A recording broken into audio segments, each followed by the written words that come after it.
Hello everyone, मैं अंकित आप लोगों का इस चैनल में स्वागत करता हूं। आज जो हमारा वीडियो रहने वाला है प्राचीन इतिहास के अति महत्वपूर्ण 20 एमसीक्यू प्लस प्रत्येक प्रश्नों का संपूर्ण विश्लेषण आज हम इस वीडियो में करने वाले हैं। यदि आप भी कम समय में पूरे प्राचीन इतिहास को महत्वपूर्ण फैक्ट को समझना चाहते हैं, याद करना चाहते हैं, तो इस वीडियो को पूरा वॉच करिएगा और प्रत्येक प्रश्न से संबंधित महत्वपूर्ण पहलुओं को भी इस वीडियो में डिस्कस करने वाले हैं।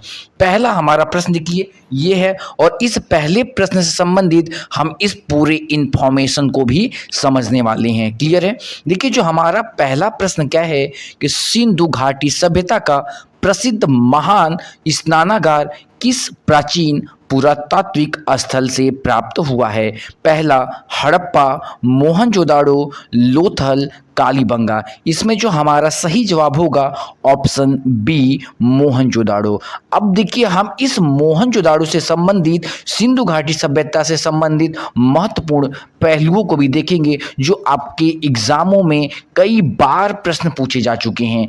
महान स्नानागार मोहनजोदाड़ो के प्रमुख दुर्ग टीले में स्थित है। याद रखिएगा ये प्रश्न क्या है कि महान स्नानागार कहाँ स्थित है? तो मोहनजोदाड़ो के प्रमुख दुर्ग के टीलों में स्थित है। इसका जो उपयोग जो मोहनजोदाड़ो था इसका जो प्रयोग हम किस चीज़ के लिए करते थे? तो धार्मिक एवं अनुष्ठानिक स्नानों के लिए प्रयोग किया जाता था। यहाँ पे देखिए जो महान स्नानागार है उनकी जो दीवारों को जलरोधी बनाने के लिए ईंटों पर किसका लेप किया गया था? तो जिप्सम के गारे का लेप किया गया था और क्या था? प्राकृतिक चारकोल की परत चढ़ाई गई थी पूरे दीवारों पर। याद रखिएगा मोहनजोदाड़ो की खोज सर्वप्रथम 1922 ईस्वी में हुई थी। ये आपसे बहुत बार बेटा पूछा जा चुका है कि मोहनजोदाड़ो की खोज कब की गई थी? तो 1922 ईस्वी में की गई थी। किसके द्वारा किया गया था? तो राखलदास बनरस जी के द्वारा किया गया था।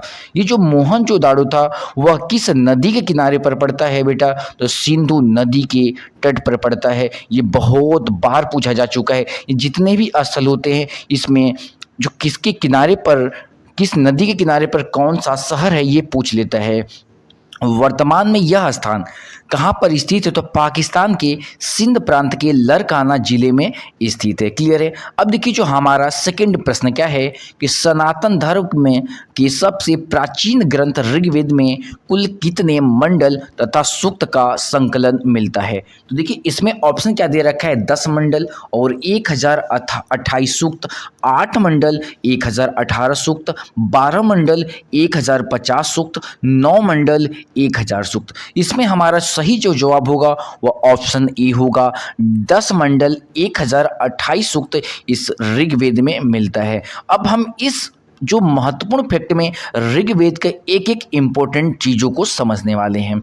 यहाँ पे क्या देखिए ऋग्वेद विश्व का सबसे प्राचीनतम लिखित ग्रंथ माना जाता है। यदि ये कोई आपसे पूछ दे कि पूरे विश्व में सबसे बड़ा लिखित ग्रंथ कौन सा है तो क्या आपका जवाब होगा? और ऋग्वेद होगा। इसमें कुल 10,580 ऋचाएँ हैं। ये भी पूछता है कि कितने ऋचाएँ हैं? तो 10,580 इसमें ऋचाओं का संकलन किया गया है।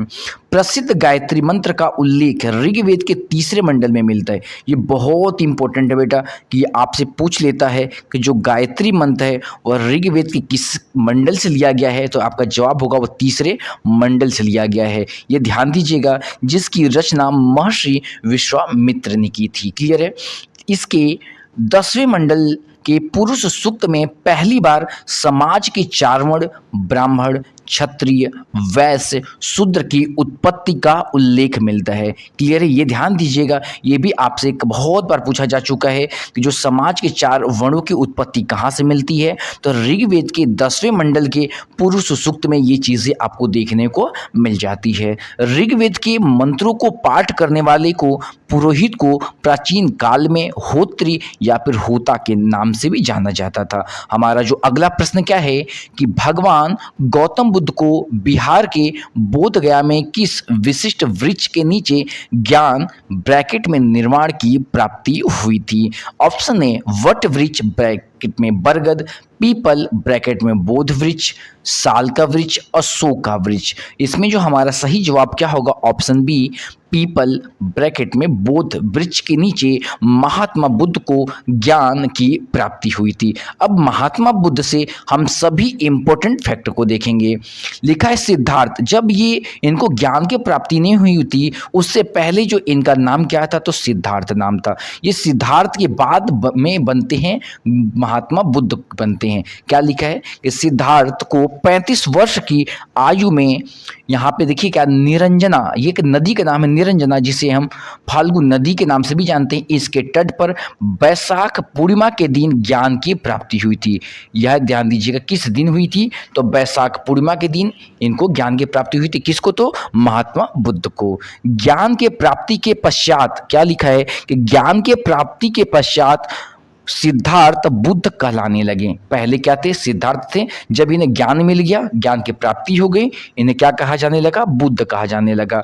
और यह स्थान जहां पर इन्हें ज्ञान की प्राप्ति हो, वह स्थान हमेशा के लिए बोध गया नाम से प्रसिद्ध हो गया। क्लियर है। देखिए अगला जो हमारा फैक्ट क्या है, बुद्ध ने अपना प्रथम उपदेश, ये बहुत बार पूछा जाता है कि बुद्ध ने जो अपना पहला उपदेश कहाँ पर दिया था, तो आपका जवाब होगा सारनाथ में दिए थे, जिसे बौद्ध साहित्य में धर्म चक्र प्रवर्तन कहा जाता है। ध्यान दीजिएगा, जो उपदेश दिया जाता है क्या कहा जाता है, धर्म चक्र प्रवर्तन कहा जाता है। बुद्ध ने अपने अधिकांश उपदेश तत्कालीन लोक भाषा पाली में दिए थे। ये आपसे पूछेगा कि बुद्ध ने सबसे ज्यादा उपदेश किस लैंग्वेज में दिए थे, किस भाषा में दिए, तो आपका जवाब क्या होगा, पाली में दिए थे, जिसमें आम जनमानस तक इनके संदेश को पहुंचाना था। क्लियर है। जो महात्मा बुद्ध थे वह आम आदमी लोगों तक अपने संदेशों को पहुंचाना इनका ही काम रहा करता था। पूछेगा, ध्यान दीजिएगा किस भाषा में दिए थे, पाली में दिए थे। जो प्रथम उपदेश कब था, सारनाथ में था। ज्ञान की प्राप्ति के पहले महात्मा बुद्ध का नाम क्या था, तो सिद्धार्थ था। किस नदी के तट पर इन्हें ज्ञान की प्राप्ति हुई थी, तो निरंजना नदी के तट पर हुई थी। किस दिन, तो बैसाख पूर्णिमा के दिन हुई थी। ये इतना बात आपको याद रखना है। यहाँ पे देखिए प्रश्न 4 हमारा क्या है कि जैन धर्म के 24वें तथा अंतिम तीर्थकर। ध्यान दीजिएगा कि जैन धर्म के 24वें तथा अंतिम तीर्थकर भगवान महावीर स्वामी का जन्म किस प्राचीन स्थान पर हुआ था। फर्स्ट ऑप्शन में क्या दे रखा है, कुंडग्राम वैशाली, पावापुरी नालंदा, लुम्बिनी नेपाल, श्रावस्ती। इसमें जो हमारा सही जवाब क्या होगा, Kundal Gram Vaishali, option A right answer होगा। अब इनसे संबंधित हम हर एक पहलुओं को देखने में लिखा क्या है कि महावीर स्वामी का जन्म लगभग 540 ईसा पूर्व में वैशाली के निकट कुंड ग्राम के क्षत्रिय ज्ञात्रिक कुल में हुआ था। ये ध्यान दीजिएगा कि कहाँ पर हुआ था, तो कुंड ग्राम में। किस सन में हुआ था, तो 540 BC में हुआ था। ये आपको ध्यान देना है। उनके बचपन का नाम क्या था, वर्धमान था। कोई भी पूछ सकता है कि महावीर स्वामी के बचपन का नाम क्या था, वर्धमान था। जैन धर्म के प्रथम तीर्थकर बहुत बार पूछा जा चुका है, ये भी इंपॉर्टेंट है, लगा लीजिएगा इंपॉर्टेंट में कि जैन धर्म की जो प्रथम तीर्थकर एवं संस्थापक कौन थे, तो वह खुद ऋषभ थे, जिसे आदिनाथ के नाम से भी जाना जाता था। ये याद रखिएगा बेटा कि जैन धर्म के जो प्रथम तीर्थकर एवं संस्थापक कौन थे, तो ऋषभ देव थे, जिसे आदिनाथ के नाम से भी जानते थे। पार्श्वनाथ द्वारा प्रतिपादित 4 महाव्रत। क्लियर बात, जो पार्श्वनाथ ने कितने महाव्रत दिए थे, तो 4 महाव्रत दिए थे। और महावीर स्वामी ने 5वां महाव्रत किसको जोड़ दिया था, ब्रह्मचर्य को जोड़ दिया। ये याद रखिएगा कि 5 महाव्रत में से 4 कौन दिया था, तो पार्श्वनाथ दिए थे, ठीक है, और 1 कौन दिया था, तो महावीर स्वामी दिए थे। 72 वर्ष की आयु में बिहार के पावापुरी, जो कहाँ पे पड़ता है, राजगीर के समीप में, उन्हें निर्माण की प्राप्ति हो गई। ये ध्यान दीजिएगा कि 72 वर्ष की उम्र में क्या था, इनको निर्माण की प्राप्ति हो गई थी। कहाँ पर, पावापुरी। ये कहाँ पड़ता है, राजगीर के समीप में होता है। अब देखिए जो हमारा अगला प्रश्न क्या है, गुप्त वंश के किस महान सम्राट को उसकी अजेय सैन्य विजयों के कारण इतिहासकार में स्मिथ ने, किसने कहा था, स्मिथ ने भारत का नेपोलियन कहा था। चंद्रगुप्त द्वितीय को, समुद्रगुप्त को, स्कंदगुप्त को, कुमारगुप्त प्रथम को। इसमें जो हमारा आंसर होगा ऑप्शन बी, समुद्रगुप्त को क्या कहा गया था, भारत का नेपोलियन कहा गया था। यदि आपसे ये पूछेगा कि ये जो शब्द किसने कहा था, तो ये स्मिथ ने कहा था। ये भी बहुत इंपॉर्टेंट है, ये किसने कहा था, तो स्मिथ ने कहा था। अब देखेंगे इस पूरे इंपॉर्टेंट फैक्ट को। समुद्रगुप्त के दरबारी कवि कौन थे? तो हरिशेन थे। ये भी बहुत बार पूछा जा चुका है कि हरिशेन किसके दरबारी कवि थे? समुद्रगुप्त के दरबारी कवि थे। हरिशेन ने संस्कृत में प्रसिद्ध प्रथम प्रशस्ति ब्रैकेट में इलाहाबाद स्तंभ लेख की रचना की थी। ठीक है। समुद्रगुप्त कला एवं संगीत के महान प्रेमी थे। इस समुद्रगुप्त को क्या बताया जाता है कि वह संगीत एवं कला के बहुत ज़्यादा प्रेमी थे।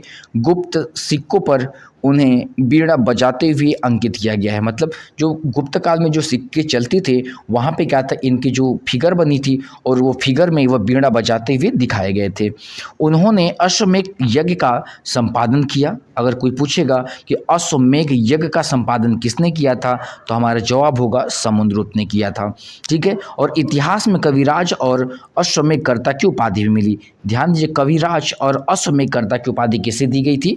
तो हमें समुद्रगुप्त को दी गई थी, जिससे हम क्या कहते हैं, भारत का नेपोलियन भी कहते हैं। ये बात किसने कहा था? तो इस बात को कहा था। उनकी मजबूत नौसेना और दक्षिणार्थ अभियान की कूटनीति के कारण उन्हें कभी भी पराजय का सामना नहीं करना पड़ा। क्लियर है? क्योंकि हमने इतने देखा, इससे ज़्यादा आपसे प्रश्न बाहर नहीं पूछने वाला है। अगला प्रश्न क्या है? मौर्य सम्राट अशोक के प्राचीन पाषाण शिलालेख और स्तंभ लेख को सर्वप्रथम पढ़ने में किसने सफलता प्राप्त की थी? ऑप्शन ए विलियम जेम्स ने किया था, या जेम्स प्रिंसेस ने किया था। ऑप्शन सी अलेक्जेंडर कनिंघम ने किया था, या मैक्स मूलर ने किया था। इसका जो सही जवाब हमारा क्या होगा? जेम्स प्रिंसेस ने किया था। Option B is right answer. अब देखेंगे इससे महत्वपूर्ण बिंदुओं को। यहाँ पे क्या लिखा है? टंकड़ विशेषज्ञ जेम्स प्रिंसेस ने वर्ष 1837 में पहली बार अशोक की ब्राह्मी लिपि में उत्कीर्ण लेखों को पढ़ने की सफलता इन्हें मिली थी। ध्यान दीजिएगा कि जो जेम्स प्रिंसेस थे वह किस सन में पढ़े थे? तो 1837 ईस्वी में पढ़े थे। किसके अभिलेख को? तो अशोक के अभिलेख को पढ़े थे। ठीक है।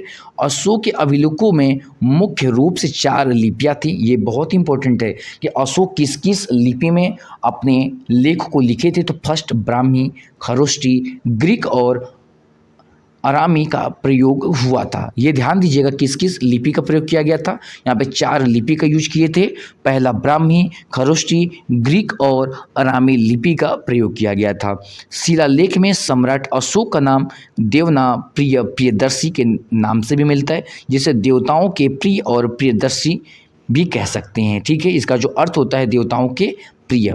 अशोक के 13वें शिलालेख में कलिंग का युद्ध मिलता है। क्लियर? ये जो कलिंग का युद्ध किस सन में हुआ था? तो 261 बीसी में हुआ था। जो कलिंग का जो युद्ध था वह किस सन में हुआ था? 261 बीसी में हुआ था।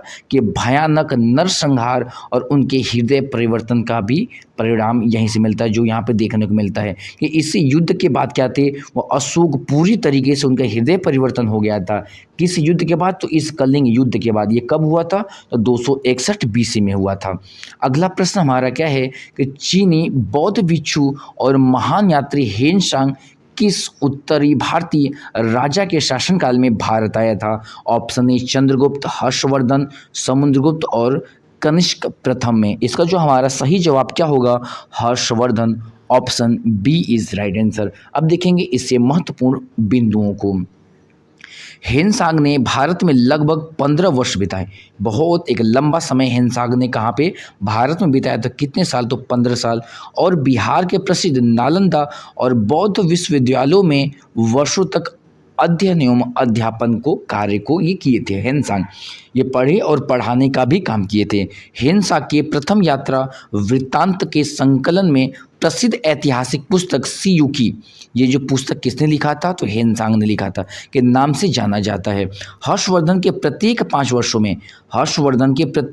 वर्षों में ब्रैकेट में इलाहाबाद में धार्मिक महामुच परिषद का आयोजन करते थे, जहां वे अपना सर्वस्व दान कर देते थे। ये ध्यान दीजिएगा कि जो हर्षवर्धन थे वह क्या था? आयोजन का क्या करते? महामुच परिषद का आयोजन करते थे, जहां वे अपने यहाँ पे क्या था?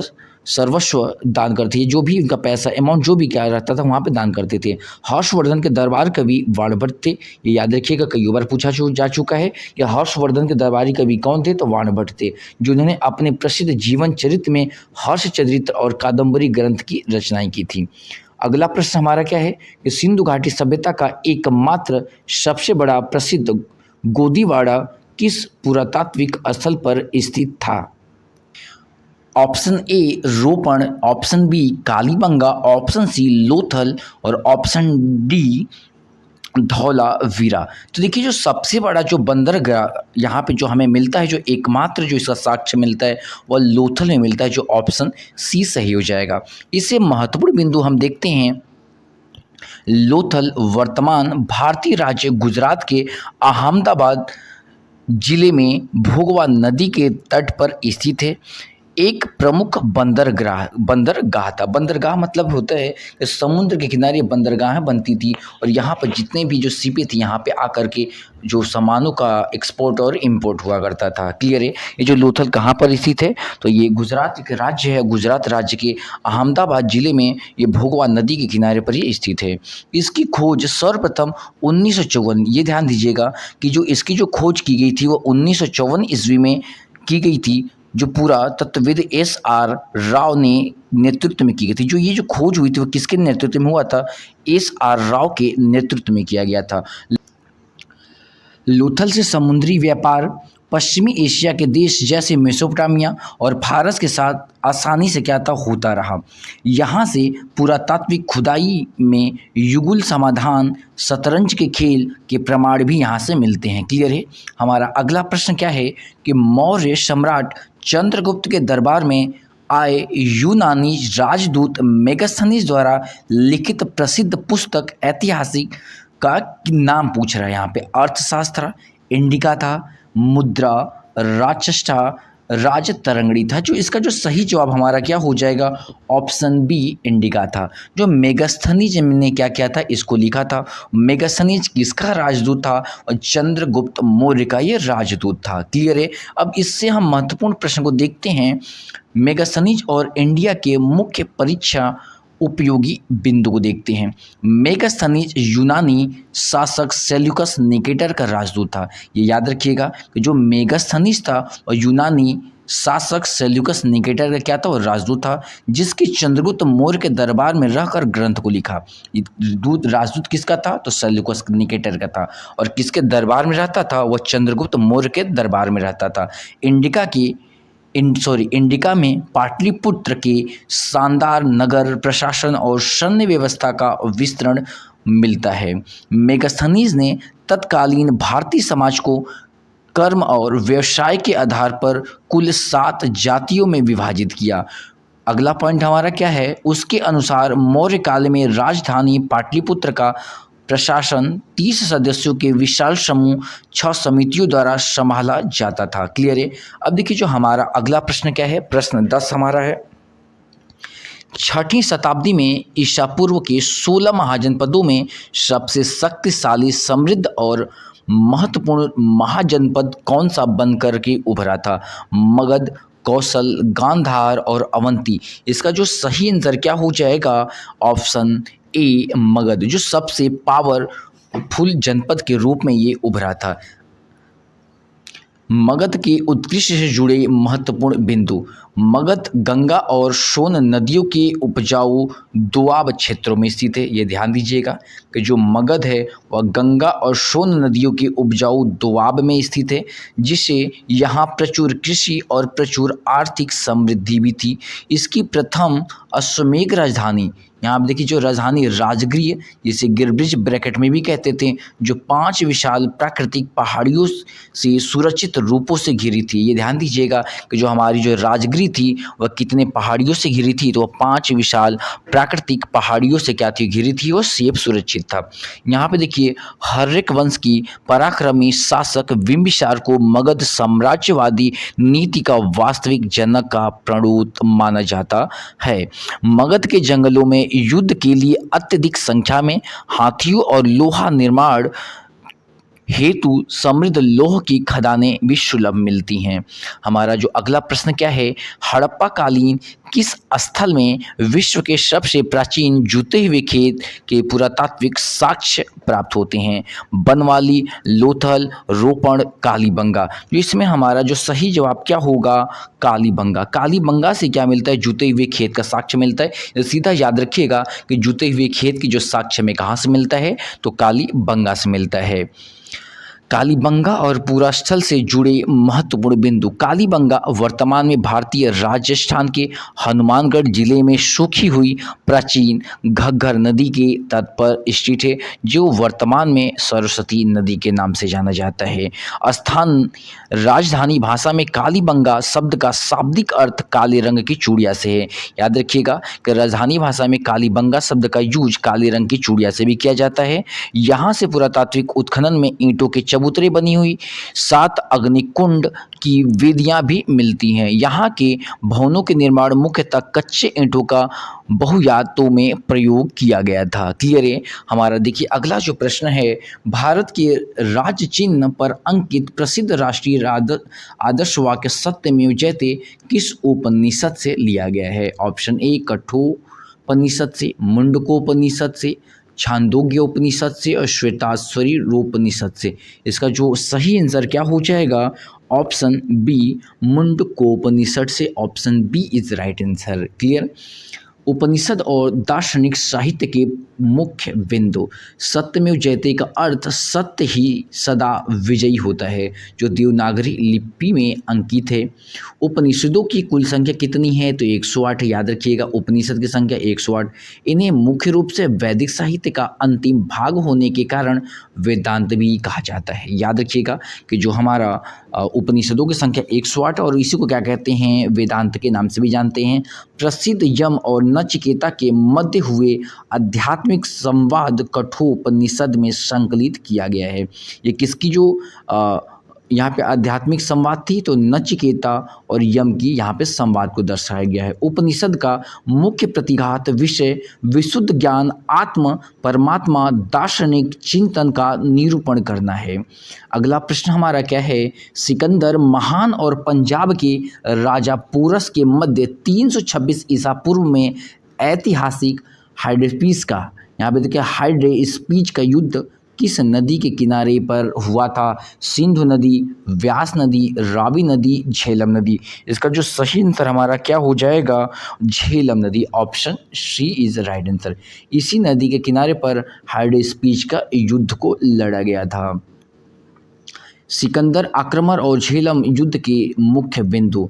यूनानी इतिहासकारों में ऋग्वैदिक काल में प्रसिद्ध विस्तृता नदी, जिसे हम झेलम नदी के नाम से भी जानते हैं, अपनी भाषा में हाइडेस्पीच नाम दिया था।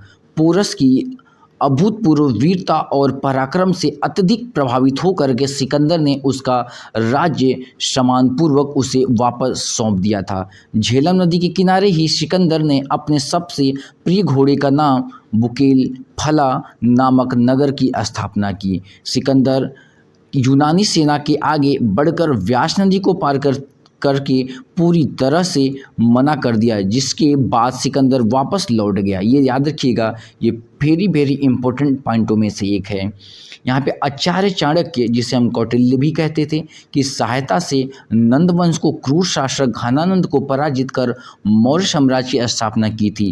क्लियर है। बिंदुसार, चंद्रगुप्त मौर्य, दशरथ मौर्य सम्राट। जो इसका जो सही आंसर क्या हो जाएगा? हमारा आंसर सही हो जाएगा, इसका जो सही जवाब होगा चंद्रगुप्त मौर्य होगा। क्या होगा? चंद्रगुप्त मौर्य। जो चाणक्य थे वह चंद्रगुप्त मौर्य के साथ मिल करके यहाँ पे घनानंद को पराजित किया था। और किस साम्राज्य की स्थापना की गई थी? तो मौर्य वंश की स्थापना की गई थी। चंद्रगुप्त मौर्य और कौटिल्य के मुख्य बिंदु। चंद्रगुप्त मौर्य ने वर्ष 322 ईसा पूर्व में चाणक्य की सहायता से नंद वंश का नाश करके मौर्य वंश की नींव रखी है। ध्यान दीजिएगा, किस वंश का नाश किया गया था? तो नंद वंश को यहाँ पे नाश किया गया था। और किसकी स्थापना हुई थी? तो मौर्य वंश की स्थापना हुई थी। चंद्रगुप्त किसके साथ? तो चाणक्य के साथ। किस सन में? तो 322 सन में। ठीक है, 322 बीसी है यहाँ पे, 322 बीसी, ये ध्यान दीजिएगा, 322 बीसी में। ग्रीक यूनानी इतिहासकारों ने चंद्रगुप्त मौर्य को अपनी रचनाओं में सेंट्रोकोट्स का नाम से भी संबोधित करते हैं। तो ये भी आपसे क्वेश्चन पूछ सकते हैं कि सेंट्रोकोट्स से किसको संबोधित किया जाता है? तो याद रखिएगा, चंद्रगुप्त मौर्य को संबोधित किया जाता है। चाणक्य द्वारा संस्कृत में लिखित अर्थशास्त्र में मौर्य शासन की लोक नीतियाँ और राजनीतिक विज्ञानों का सर्वश्रेष्ठ उत्कृष्ट ग्रंथ माना जाता है। मतलब ये जो अर्थशास्त्र नाम का है, पर इसमें क्या था? मौर्य वंश की पूरी प्रशासन की पूरी यहाँ पे बातें लिखी गई थी। लिखा है यहाँ पे, जीवन के अंतिम दिनों में उन्होंने जैन मुनि भद्रबाहु से दीक्षा लेकर के कर्नाटक में श्रावणबेळगोला में संलेखना विधि के द्वारा प्राण को त्याग दिया। संलेखना विधि, इसमें क्या होता है कि बिना खाए पिए अपने प्राण को त्याग देना ही संलेखना विधि कही जाती है। हमारा अगला प्रश्न क्या है कि बौद्ध धर्म की अत्यंत महत्वपूर्ण चतुर्थ बौद्ध संगीति किसके शासनकाल में आयोजित की गई थी? अजातशत्रु, कालाशोक, कनिष्क और अशोक। इसका जो सही जवाब हमारा क्या हो जाएगा? कनिष्क। क्या होगा? Kanishka. Option C is right answer. चतुर्थ बौद्ध संगीति से जुड़े परीक्षा में उपयोगी बिंदु को भी यहाँ से हम देखेंगे कि चतुर्थ संगीत प्रथम शताब्दी ईस्वी के कश्मीर में प्रसिद्ध ऐतिहासिक अस्सलकुंडल वन में आयोजित हुआ था। इस संगीति की अध्यक्षता प्रसिद्ध विद्वान वसुमित्र ने की थी, जबकि उपाध्यक्ष अश्वघोष थे। याद रखिएगा, इसकी जो अध्यक्षता वसुमित्र ने किया था और उपाध्यक्ष कौन थे? तो अश्वघोष थे। इसी संगीति के दौरान बौद्ध धर्म के विभाजन स्पष्ट रूप से दो संप्रदाय में बढ़ गया, पहला हीनयान, दूसरा महायान। यहाँ पे देखिए, कुषाण शासक के कनिष्क ने बौद्ध धर्म के प्रचार में अत्यंत महत्वपूर्ण व निर्णायक योगदान भी दिया था, ये भी आपको ध्यान रखना है। हमारा जो अगला प्रश्न क्या है कि गुप्त काल को भारत का स्वर्ण काल माना जाता है। इस गौरवशाली गुप्त राजवंश की स्थापना किसने किया था? चंद्रगुप्त प्रथम ने, श्रीगुप्त ने किया था, समुद्रगुप्त ने किया था, या फिर घटोत्कच ने किया था? इसका जो सही जवाब क्या हो जाएगा? जो गुप्त काल की जो स्थापना किया था वह श्रीगुप्त ने किया था। Option B is right answer. Clear है? अब अगला पेज पे क्या है कि गुप्त साम्राज्य की उत्पत्ति से जुड़े महत्वपूर्ण बिंदु। लगभग 240 ईस्वी में महाराज श्रीगुप्त ने मगध की पावन भूमि पर गुप्त राजवंश की क्या की थी? स्थापना की थी। कब की थी? तो 240 बीसी में की थी। ये याद रखिएगा, 240 बीसी में की थी। मगध की पावन भूमि पर गुप्त वंश की पहली वास्तविक शक्तिशाली सम्राट चंद्रगुप्त प्रथम था। ध्यान दीजिएगा, गुप्त वंश का पहला वास्तविक शक्तिशाली संस्थापक कौन था? तो चंद्रगुप्त प्रथम था।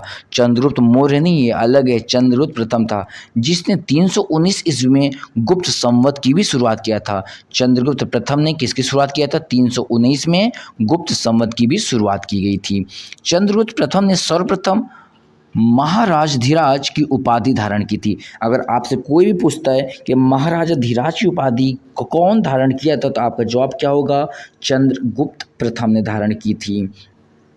यहाँ पे क्या लिखा है? उपाधि धारण की वैशाली की लिच्छवी राजकुमारी से भी विवाह से संबंध बनाए। ये देखिएगा, राजकुमारी लिच्छवी, देखिए लिच्छवी के जो राजकुमार से इनका विवाह भी चंद्रगुप्त प्रथम को होता है। गुप्त काल में ही कला, मंदिर स्थापत्य, खगोल विज्ञान और साहित्य का अभूतपूर्व विकास हुआ था। क्लियर है?